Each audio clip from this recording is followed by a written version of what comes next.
I have been married to my husband, Dylan, for a decade now.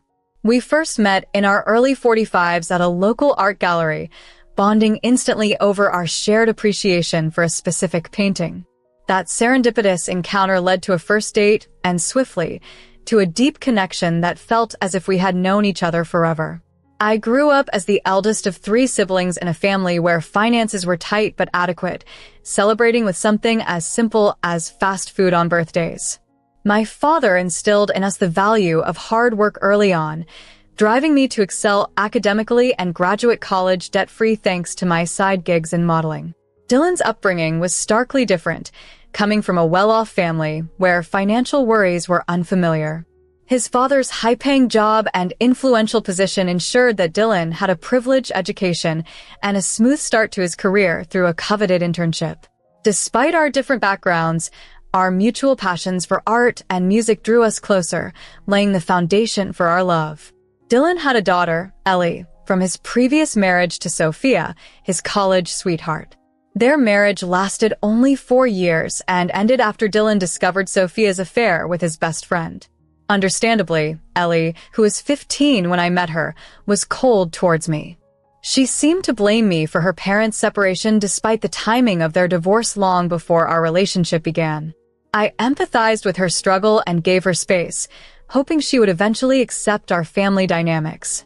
Recently, Dylan and I drafted a will regarding his family home, a process that unexpectedly brought Sophia and Ellie back into our lives, claiming a stake in the inheritance.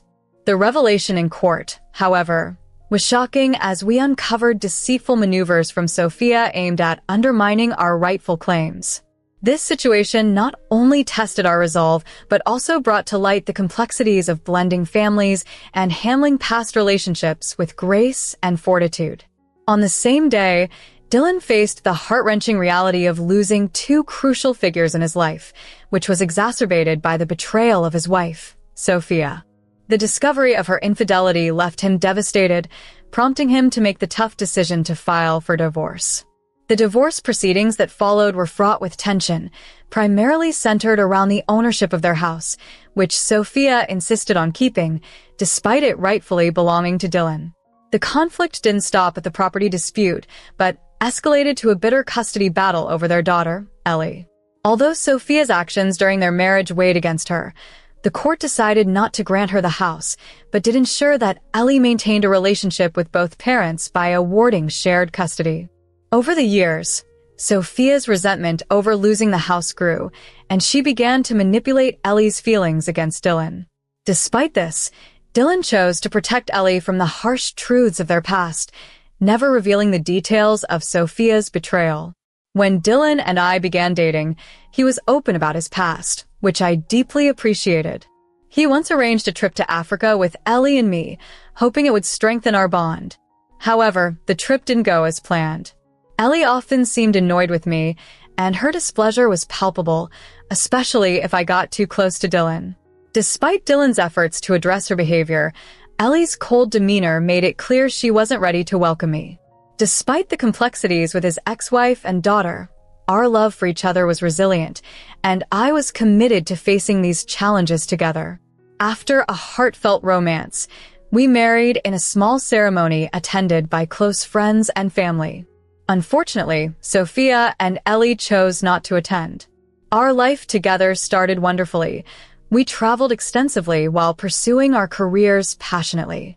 Meanwhile, Sophia had moved on with someone named Elias, and Ellie was living independently, supported by Dylan, and thriving as a brand manager.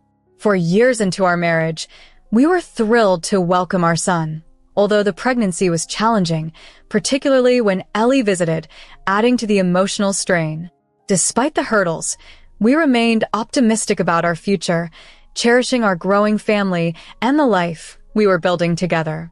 He emphasized that he had consistently supported Candace, covering everything from her childhood needs and college expenses to purchasing her an apartment.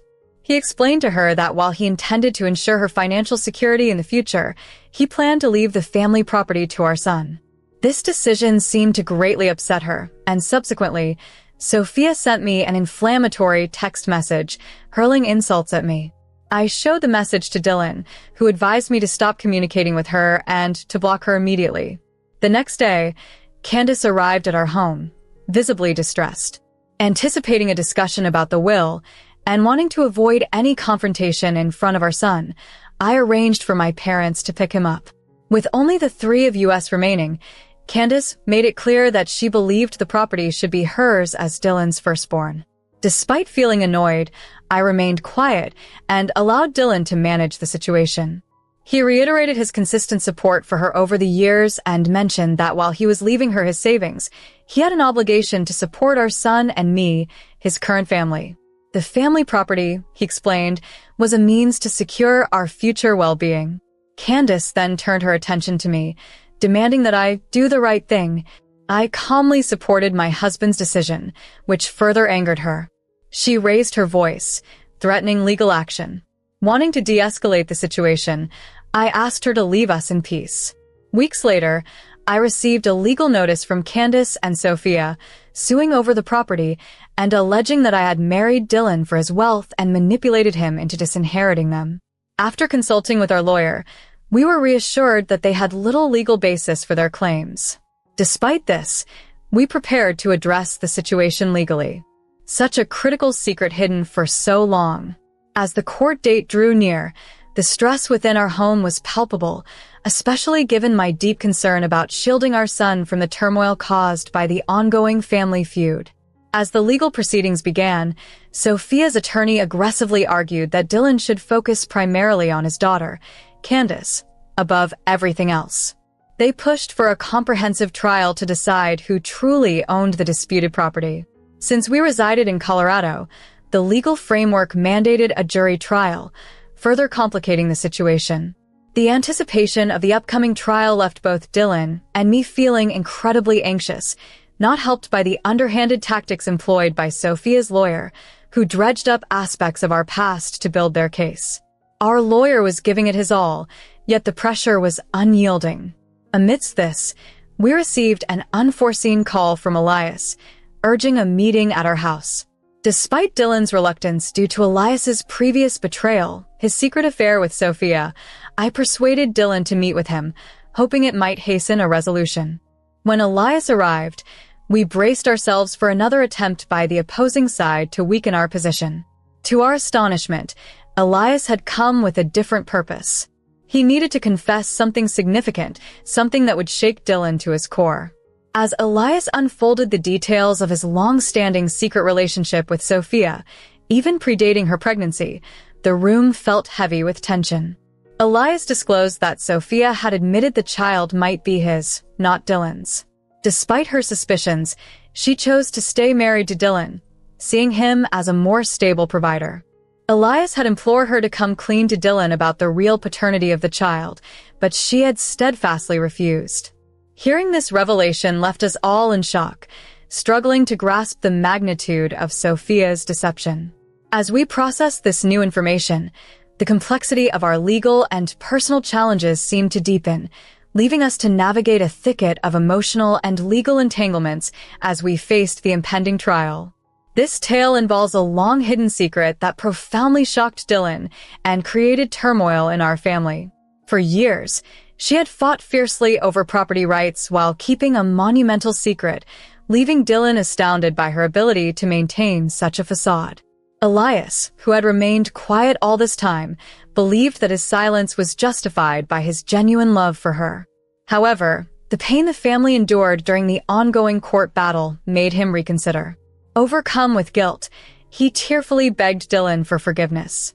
In the midst of this, Dylan sat in stunned silence while I grappled with a mix of anger and helplessness, especially seeing the emotional strain my husband was under. He had believed Ellie was his daughter his entire life, only to find out it was a lie. I had previously chosen to keep quiet when Sophia and Ellie treated me rudely, hoping to maintain peace. But with the truth now revealed, there was no reason to continue the pretense. I immediately reached out to our lawyer and shared Elias's confession. Our lawyer advised that we would need solid evidence, like a DNA test, to support our claims in court. We decided to invite Ellie for dinner under the guise of a friendly gathering, planning to discreetly collect a used glass or spoon for the test to bolster our case. Despite her surprise at the invitation, Ellie's attitude remained dismissive and rude, even taunting me about the impending loss I faced in the court case. I chose to overlook her remarks, hoping it would be the last time we had to tolerate such behavior. After her departure, we promptly contacted our lawyer to secure Ellie's DNA sample from the items she had used. As the court date approached, we received confirmation that Elias's confession was accurate. Ellie was indeed his daughter. While I breathed a sigh of relief, my empathy for my husband grew, seeing how deeply he had been affected by his ex-wife's deceit and manipulation. I told the attorney that I was prepared to testify in court that day and present our perspective. My lawyer concurred, believing that standing up to share the truth was the most prudent strategy for us. As I approached the witness stand, I was flooded with mixed feelings: anger towards Sophia for her deception, empathy for Dylan, and a strong resolve to safeguard our family's interests. Standing before the jury, I steeled myself and started to respond to the questions posed by our attorney. We explored my background, my career, and my commitment to my job even after marriage. I recounted the years of emotional distress, mockery, and mistreatment I had endured at the hands of Sophia and Ellie. To support my claims, we displayed screenshots that documented these experiences. I explained to the jury how Ellie had consistently rejected me from the start, even opting out of attending our wedding. Since our son was born, she had directed her verbal abuses towards him too. Then, I disclosed a bombshell: Elias's admission about Ellie's real paternity and the deep-seated secret Sophia had concealed for so long. As I spoke, Ellie looked at me incredulously, exchanging furious whispers with her attorney. Our lawyer then presented the DNA test results that corroborated my revelations. Sophia's face betrayed her realization that she could no longer hide from her past, while Ellie seemed utterly devastated, her world seemingly falling apart just as ours had when we discovered these secrets. The courtroom was charged with raw emotions once the truth was laid bare. Sophia and Ellie were left standing on shaky ground, looking defeated. Ellie, previously confident of her position, now had to confront the repercussions of her mother's deeds. Their lawyer found himself without a case to argue. It didn't take long for the jury to return with a decision. The judge declared that we were entitled to the inheritance of our family home, acknowledging that Ellie and Sophia had no rightful claim to it. In the days following the court's decision, reactions from our family and friends varied. While most understood and supported our actions, a few felt it was harsh to expose these truths in court rather than dealing with them privately. Now, I find myself on Reddit seeking your opinions. Was I wrong for holding on to our property and choosing to expose everything in court instead of privately to Ellie? After reading through your feedback over the past 5 days, it seems many of you believe Ellie might have been aware of her mother's falsehoods, which was never certain. When we discovered the truth through the DNA test during the court case, it was a pivotal moment. Winning the trial felt like a massive burden had been lifted from my shoulders. Despite some relatives thinking we acted wrongly, I believe we were merely revealing the facts. We hadn't chosen to be sued by Sophia and Ellie. The court's verdict has given me peace of mind about my future, and I'm trying to focus on the positives. However, my husband Dylan is deeply affected by the revelations about Ellie's biological father. It has completely disrupted his world, and he's been struggling with sleep and appetite. It's hard to watch him in such pain, especially considering the tumultuous end to his marriage with Sophia. We've learned that Elias, a man who had been involved with his ex-wife, was actually Ellie's biological father, a truth that was hard for Dylan to process. To support him, I've encouraged Dylan to start therapy. I hope it will provide him with the professional guidance needed to work through his feelings. His first session is scheduled for next week. Dylan is attending therapy regularly, and I'm seeing small improvements, although I know full recovery will take time. Surprisingly, Ellie reached out to us last week. Despite the rift, she apologized for the pain caused, which I cautiously welcomed, unsure of her sincerity or if it was influenced by her mother's actions. Ellie expressed feelings of jealousy and resentment towards me in the past, mistakenly believing I was the reason for her parents' split. The court revelation showed it was Sophia who had been unfaithful, not her father as Ellie had believed. This new understanding prompted her to ask Dylan to remain in her life, to which he assured her that he would always consider her his daughter, regardless of biology. This reassurance brought Ellie to tears, seeming to provide her with much-needed closure. She also apologized for the distress she caused me, and I sensed a genuine desire to mend our relationship. As we move forward, I remain hopeful for healing and understanding among us all. I'm ready to forgive her one day, but right now, I can't act as if everything is fine, because it simply isn't. Healing takes time, and I find it challenging to be in the same space as her. Recently, I've prioritized our family, and especially our son. The court trial limited our time together, so I'm organizing a surprise family getaway to unwind and celebrate together. I believe this vacation will allow us all to relax and rejuvenate. I'll share more news if anything notable occurs. 1 month after we stopped communicating, Sophia unexpectedly turned up at our door. I hesitated to let her in, concerned that any loud arguments might attract the neighbors' attention, something we've experienced before. We let her in, but were firm that any disruptive behavior would result in a police call. Sophia tearfully explained that Elias had asked her to leave and had ended their engagement after witnessing what Dylan and I had endured. With no place to go, she hoped to move in with Ellie, despite Ellie's strong objections. Since the trial, Ellie had severed ties with her mother, accusing her of manipulation. Sophia's visit was a plea for us to persuade Ellie to reconsider. Before I could respond, Dylan lost his cool for the first time. He made it clear that he bought the apartment solely for Ellie, and it was her decision alone if she wanted to share it. He was upset that Sophia had never apologized for her past infidelities and now expected our support. He was relieved that Elias had recognized the truth and made his decision. Sophia tried to defend her actions, claiming she hid the truth because she feared being homeless during her pregnancy.